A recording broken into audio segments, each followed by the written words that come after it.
Billionaire father sees black waitress let disabled son lead a dance step then changes her life forever. The silence that fell over Kingsley's, Manhattan's most exclusive restaurant, was so thick it seemed to have weight. Conversation ceased. Cutlery froze in midair. And dozens of eyes fixed on the small space between the tables. 10-year-old Lucas Montgomery was visibly shaking. His legs, trapped in metal braces, wavered as he reached out to Diana Johnson, the restaurant's only black waitress. The live piano had just begun a soft melody, and the boy's impulse to ask someone to dance came without warning. "Sir, control your son," Manager Thornton's sharp voice cut through the silence. "That's inappropriate. This is not a dance hall, and our employees are not here to entertain children."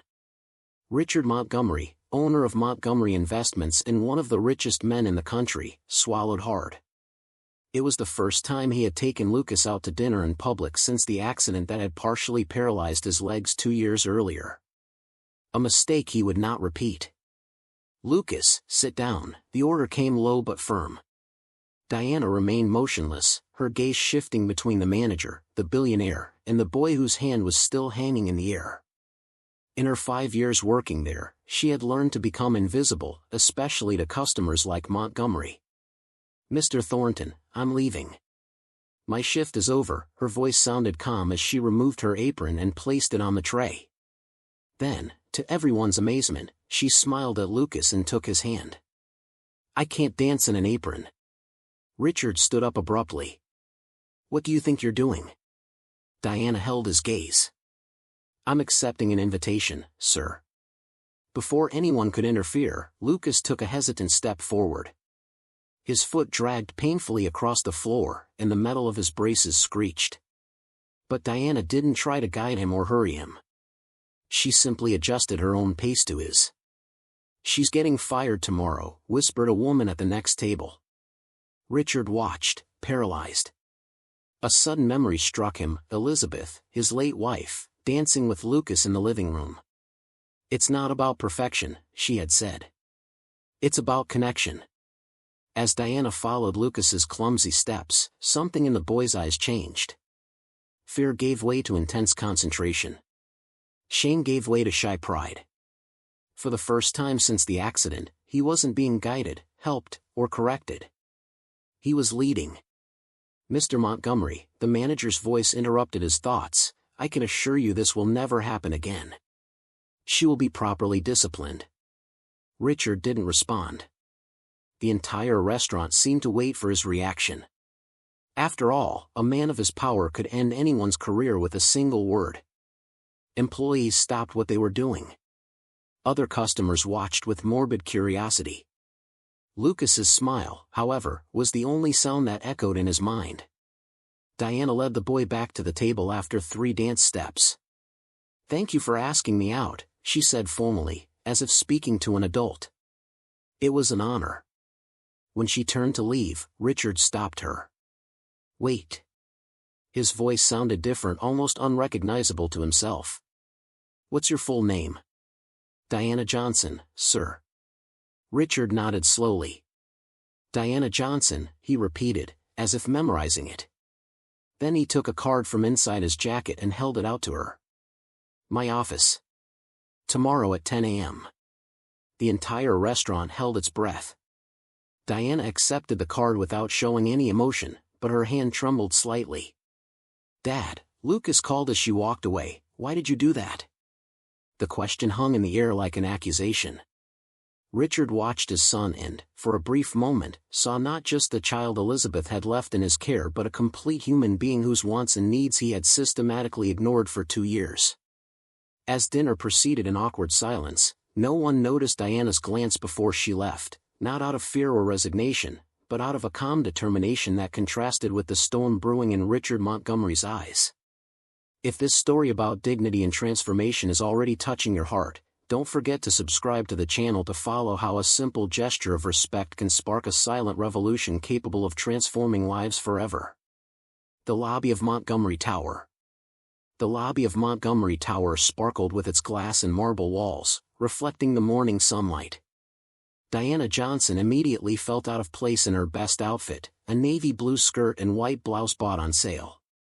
The people passing by her wore clothes that probably cost more than her monthly rent. "Diana Johnson to see Mr. Montgomery," she said to the receptionist, who examined her with a clinical gaze before making a call. "18th floor. Miss Winters will see you." In the elevator, Diana took a deep breath, clutching her worn purse to her chest. It wasn't fear she felt, it was a quiet determination that came from having faced worse. Much worse. Miss Winters was a woman in her 40s with a sharp gaze and impeccable posture. "Mr. Montgomery is in a conference call. Please follow me." As she walked through the mirrored hallways, Diana felt the curious stares of the employees. A black woman being escorted through the executive offices was a rare enough occurrence to cause speculation. "He had you fired, didn't he?" Winters asked suddenly when they were alone in a waiting room. "It happens. Powerful clients call, and people like you lose their jobs." "People like me? You know what I mean." Winters adjusted her glasses. "Employees who don't know their place." Diana smiled, not amused. "And where exactly would that be?" Before Winters could answer, her phone rang. "He'll see you now." Richard Montgomery's office. Richard Montgomery's office took up half the floor. Through the floor-to-ceiling windows, Manhattan looked like a distant playground. The man stood gazing out at the city as if it were his personal property. "Mr. Montgomery," Diana greeted him formally. Richard turned his face a mask of studied control. "Miss Johnson. Thank you for coming." He pointed to a chair. "Please." The silence that followed was calculated, a tactic Diana recognized immediately. It was the kind of silence designed to make nervous people talk too much, incriminate themselves. "Do you have a background?" Richard finally asked. "Excuse me?" "Education." "College." Diana kept her gaze steady. "Bachelor's degree in child development from NYU. Incomplete master's degree in special education." Something flashed across Richard's face, surprise, perhaps. "And you work as a waitress?" "I work 3 jobs, actually. The restaurant, a bookstore on weekends, and as a tutor when I can get students." Richard moved to her table, picking up a folder. "I did some research on you, Miss Johnson. I wanted to understand who the person was who." He hesitated. "Danced with my son." He opened the folder, revealing printed photos of a community center. "Freedom Steps. You founded that 6 years ago." Diana sat up straighter in her chair. "I co-founded it with my sister Zoe. A dance program for children with physical disabilities." Richard leafed through some documents. "Which is now about to close due to lack of funding." Diana showed no surprise. Of course, he would find all that out in less than 24 hours. "I didn't come here to ask you for money, Mr. Montgomery." "Then why did you come?" "Because you invited me." Richard laughed softly, a joyless sound. "Fair enough." He stood up again, restless. "I want you to work for me." Diana blinked, genuinely taken aback. "As a waitress in your house?" Richard's face hardened. "As a therapeutic companion for Lucas." His son's name seemed difficult for him to say. Diana noticed how his eyes momentarily drifted to a photo on the table, a smiling woman holding a baby. "I have the best specialists in the country," Richard continued. "Physical therapists, neurologists, psychologists. But what you did yesterday," he paused, as if the words betrayed him. "It was just a dance, Mr. Montgomery." It was the first time I've seen him smile since the accident. The admission was painful. "I don't want a dancer for my son. I want someone who can do what you did, follow, not lead." Diana studied the man in front of her. Beneath the facade of power and control, she saw what others might not: a desperate, lost father. "I can pay you 5 times what you're making now." Diana stood up. "No." Richard looked shocked, like someone unaccustomed to hearing that word. "I don't work for people who see only my color or my social class before they see my competence," she explained calmly. And I definitely don't work for people who try to buy solutions to emotional problems. Richard's face flushed. You're turning down an offer that would solve your financial problems out of pride? Out of dignity, Diana corrected. And because your son deserves more than someone hired to pretend to care. She walked to the door, then paused. Lucas doesn't need more experts. He needs space to lead his own life. You don't know my son. No, Diana agreed. But I know people like him. People whose physical limitations are nothing compared to the invisible cages we build around them. She took a card from her purse and placed it on the table. Freedom Steps. Classes on Tuesdays and Thursdays, 4 p.m. If you'd like to bring Lucas, the first class is free. As Diana left, she passed Winters, who had obviously been listening behind the door. You just turned down an offer from Richard Montgomery, she whispered incredulously. Are you crazy? Diana smiled. Maybe. But I'd rather be crazy than be property. The following Wednesday, Diana was at the reception desk of the community center when Zoe, her sister and co-founder of the project, came running up. There's a Bentley parked outside, she whispered nervously, adjusting her hijab. And you won't believe who's inside. Through the window, Diana saw the luxurious car. Lucas was in the back seat, looking anxiously out the window. Richard remained in the driver's seat, his hands still on the steering wheel, as if fighting an internal battle. He's not coming in, Zoe predicted. Men like him don't come to places like this. Diana smiled, remembering Lucas's gaze during those brief moments of dancing. Don't underestimate the power of a determined son. As they watched, the car door opened. Lucas got out slowly, adjusting his gadgets. Then, to everyone's surprise, Richard got out too. The billionaire looked out of place in his casual pants and sweater, an obvious attempt to dress less formally but still screaming privilege. I told you he'd come, Diana murmured more to herself. Zoe stared at her. What did you do? Diana didn't answer, but her eyes sparkled with a secret that not even her sister fully knew. In her tiny apartment in the Bronx, hidden under her bed, was a notebook filled with notes about children like Lucas and men like Richard Montgomery. Years of observation, research, and a plan that had begun with a simple acceptance of an invitation to dance. What Richard Montgomery didn't know, what he couldn't imagine in his world of glass towers and endless bank accounts, was that Diana Johnson wasn't just a waitress who had agreed to dance with his son. She was a woman with a mission, and his empire of isolation and privilege was about to face its greatest challenge. The simple truth that some of the greatest lessons in life cannot be bought. They must be lived. Freedom Steps. Freedom Steps operated out of an old community warehouse. Handmade posters decorated the walls with phrases like your rhythm, your rules, and every move counts. When Richard and Lucas entered, children with various types of mobility devices practiced free movements to the sound of a light beat. Mr. Montgomery, Diana approached, wearing simple clothes with the program logo. Welcome. Lucas watched the children in awe. A girl in a wheelchair spun in precise circles, while a boy with a prosthetic leg created a sequence of steps. It looks chaotic, Richard commented, visibly uncomfortable. There is structure, Diana replied. It's just not the one you recognize. She turned to Lucas. Would you like to join in? The boy nodded enthusiastically but looked at his father, hesitant. Go on, Richard said tensely. I'll be right here. As Diana guided Lucas to the group, Zoe approached Richard and offered him a chair. The first day is always the hardest, she commented. For the parents, not the kids. This isn't therapy, Richard argued. I hired the best rehabilitation specialists. And how has that been working for Lucas?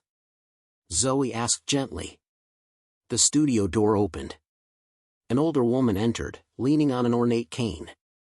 She had gray hair and elegant braids and a commanding presence. Dr. Elaine Mercer, Zoe whispered. Neuroscientist specializing in brain plasticity. Retired from Harvard. The woman greeted several children before noticing Richard. Mr. Montgomery, she said coolly. You've rejected my research proposal 3 times in the last 2 years. Dr. Mercer, Richard replied stiffly. I didn't expect to see you here. I oversee the research program, she explained. We're studying how non-directive approaches to movement affect neural reconfiguration in children with motor challenges. Research? Richard frowned. I thought this was just a community dance class. Diana returned, leaving Lucas exploring movements with another child. Freedom Steps is a pilot motor rehabilitation program based on the theory of movement autonomy, she explained. We integrate adaptive dance with neuroscientific principles. Why do you work as a waitress if you lead a research program? Because we don't have adequate funding yet, Diana said simply. And because people like you rejected us 3 times. The penny dropped. You were Dr. Mercer's assistant on the proposals. Co-author, Dr. Mercer corrected. Diana has an incomplete master's degree because she had to leave college to take care of her sister. But her theoretical work is groundbreaking. You knew who I was at the restaurant, Richard concluded. From the moment you walked in, Diana confirmed. And when Lucas got up to dance, I recognized the opportunity to show, not tell. Was it staged? The dance? Absolutely not. Lucas chose to get up. I chose to follow. A group of reporters entered the studio. Richard immediately tensed. What's this? Part 2 of the plan, Diana smiled slightly. Zoe showed Richard a newly published article, Revolutionary Motor Rehabilitation Methodology Shows Promising Results. We published our first results today, Dr. Mercer explained. And we invited the press. You used my son for a public relations stunt, Richard's voice was pure ice. Diana led him into a side room where photos of dozens of children adorned the walls, each with handwritten progress statistics. On the last wall was an empty frame. What's that? He asked. Our future, Diana said softly. The full rehabilitation center we could build if we had the resources. 500 children a year instead of 50. You orchestrated all this, Richard muttered. The dance. The meeting. Bringing me here on press day. I saw an opportunity and took it, Diana admitted. 4 months ago, when you canceled our meeting without reading the proposal, I promised myself I'd find a way. Diana Zoe interrupted. It's Lucas. They rushed back. Lucas was in the center of the room, surrounded by other children. Someone had turned off the music, and everyone watched in silence. The boy had removed one of his braces and was trying to balance on just one support. Lucas Richard started forward, but Diana stopped him. Wait, she whispered. Watch. Lucas took a deep breath, focused, then, to everyone's amazement, especially his father's, he took a complete step without full support. It was small, shaky, but entirely his. The children cheered. Camera flashes went off. Richard's face, usually composed and unreadable, was now exposed with unshed tears glistening in his eyes. That's why we created Freedom Steps, Diana said softly. It's not about perfect steps. It's about first steps on your own. Richard watched his son not as a problem to be managed, but as a complete person discovering his own strength. This could have been done without manipulating me, he said finally. It could have been, Diana agreed. If you had answered our calls or read our proposals. The reporters noticed Richard. A murmur grew as Lucas, oblivious to the tension, continued practicing his new step with an expression of pure concentration. Richard Montgomery was cornered. Before him lay 2 options, withdraw in anger, confirming to the press his reputation as cold and calculating, or embrace the moment his son had created. Between the power he had always wielded and the freedom his son needed, Richard found himself in unfamiliar territory, one where neither his money nor his influence defined the next step. The man who controlled every aspect of his life now faced a choice that no amount of wealth could buy. His gaze shifted between his smiling son and the reporters waiting for his reaction. Humility was not a virtue in his vocabulary. But as he saw the transformation on Lucas's face, something inside him began to break. The orchestra of power and privilege he was accustomed to now played a different tune. And he had to decide, would he continue conducting, or would he learn to follow? The decision. Richard Montgomery faced the reporters waiting for his reaction. His son had just taken a step on his own in front of the cameras, and Diana Johnson had skillfully led him to this impossible moment. "Mr. Montgomery," a reporter approached. "Could you comment on your presence at Freedom Steps today? Is it true that your foundation rejected funding this program 3 times? Richard glanced at Lucas, who was still practicing his new step, oblivious to the political tension. Then, to everyone's surprise, especially Diana's, he smiled. "You know what's hardest for someone in my position?" Richard addressed the reporter but spoke loudly enough for everyone to hear. "Admitting when we're wrong." A stunned silence filled the room. The Montgomery Foundation is pleased to announce a commitment to fully fund Freedom Steps for the next 5 years, and to build a permanent rehabilitation center based on the methodology developed by Dr. Mercer and Ms. Johnson. Camera flashes exploded. Zoe let out a cry of surprise. "On one condition," he added, watching Diana tense up. "That Ms. Johnson retain complete autonomy over the program and its methodology. No corporate interference." 3 months later. 3 months later, bulldozers were clearing the ground for the new Freedom Steps Rehabilitation Center. The project wasn't the most luxurious the Montgomery Foundation had ever funded, but it was the most innovative, with every space designed with direct input from the children and their families. Diana supervised the construction frequently, but never alone. Lucas showed up regularly, sometimes bringing other children with him. And to the staff's continued surprise, Richard Montgomery also showed up, silently observing the progress. "I never thought you'd actually show up at board meetings," Diana commented one afternoon as they reviewed the plans. "I never thought I'd have to study neuroplasticity at 50, Richard replied, rubbing his tired eyes. In front of him was a scientific article marked with post-it notes. "But here we are." Diana looked at the man curiously. "Is this part of your public penance? Or do you really care?" Lucas asked to have his second brace removed last week. "I know. He told me. His previous physical therapist said that would be impossible for at least 2 years. Diana smiled. "But you fired her. Because you told me she was wrong." "And she was." Diana pointed to a photo of Lucas balancing with only one crutch. "He's progressing faster than any traditional medical prediction." "Why did you never accept my apology?" Richard asked suddenly. "Because you never apologized. You redirected resources, changed policies, funded our program. That's not an apology. It's compensation." Richard nodded slowly. "Fair enough." The opening ceremony. At the opening ceremony 6 months later, the contrast with that night in the restaurant couldn't have been greater. The huge adaptive space was filled with children with various types of mobility devices, all moving freely. In the center of the main hall, Lucas, now wearing only a lightweight brace on his left leg, led a small choreographed routine with 3 other children. His movements were still limited, but they flowed with a confidence no doctor had predicted. Richard watched from a distance, not interfering. "He doesn't need you to hold him anymore," Diana said, approaching quietly. "No," Richard agreed. "But he still needs me to be around." Crucial difference.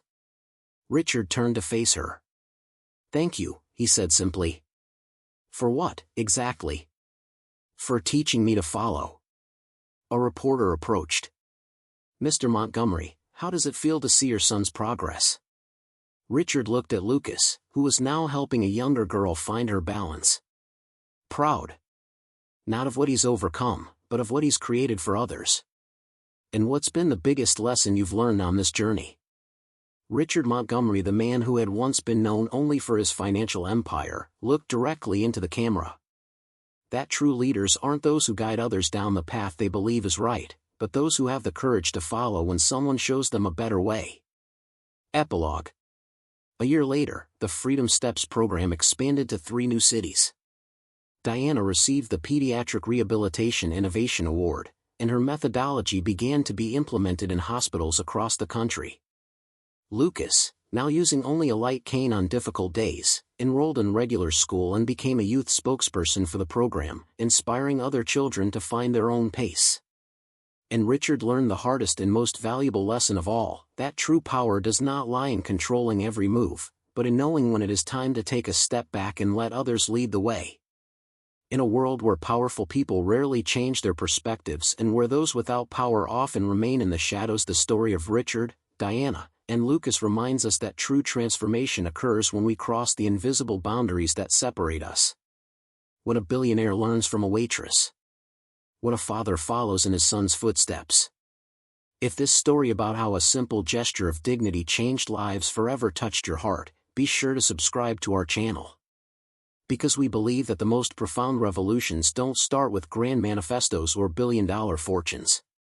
They start when someone has the courage to take an authentic first step and someone else has the wisdom to follow.